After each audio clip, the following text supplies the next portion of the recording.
A common question I get is, yeah, this is really hard. Why is pricing so hard? Every business has to do it. The challenge, of course, is you don't know what the customer's perception of value is. Now, sometimes that's because they just won't tell you. They're trying to negotiate a better price. Quite often, in my experience, they don't know. They have no idea what the value is. So in that dialogue, when they go, oh, that seems expensive, one of the first things you can ask them is, well, why do you think that's expensive?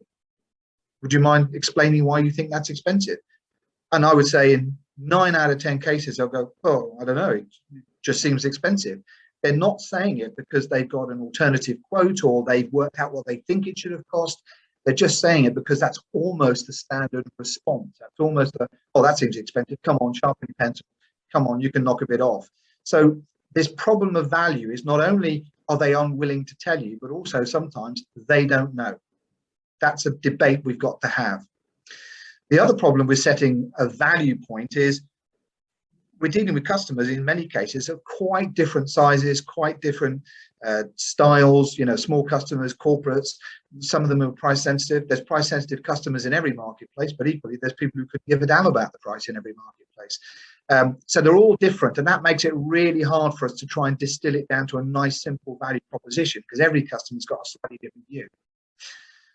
The other thing with value is it changes. It changes based on how urgent that issue is for them at that point in time. It changes whether it's a big spend or a little spend.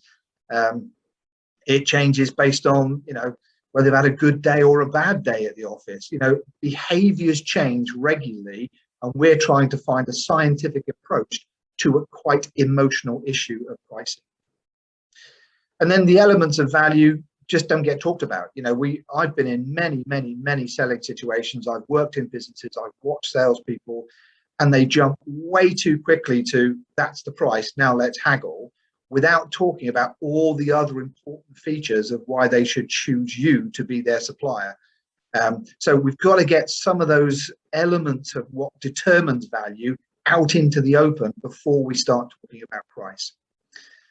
But because we don't know their value point, we don't know where the point of scales are for them, we're so fearful of having the scales tip the other way that rather than be £10 over that equilibrium point, we go £100 under that equilibrium point because we're terrified of frightening customers away. So we leave £100 on the table for fear of being £10 too expensive. Okay. And what I'm trying to do with most of my clients and the projects I work on is find ways of understanding where their tipping point is, so you don't have to be so far below it, you leave a ton of profit on the table. If we can find it out, we can narrow that gap between what's in the customer's head of their perception of value and where we want to set our prices. Okay. Just want to illustrate that with this great example, real client of mine. Many years ago, I had a client who had a hardware store. So he sold, you know, pots and paint and various other bits and pieces, but he also had an upstairs which had outdoor clothing. So, you know, waterproof jackets, waterproof trousers, etc. And he came to see me one day and said, you know, I've been incredibly busy over the weekend. I said, oh, have you? Why is that? And he said, oh, because of my pricing. I said, I don't understand, explain. So cut a long story short, he wanted a very simple pricing structure that made it very easy for him to set his prices. So over many years, he worked out the easiest way of doing that was to take his net of VAT buying price. He then doubled that to become his gross of VAT selling price. That was his pricing policy. And that worked out at roughly a 40% profit margin. Absolutely fine. You know, worked well for him. 40% was reasonable. But he then twigged that over years, he bought more and more of these outdoor clothing items. So he thought, you know what, I'm going to go and negotiate a better deal off my suppliers. So he did that. He went and negotiated, and I think he got about 15 or 18% better buying price. I was still slightly confused as to why he'd had a busy weekend.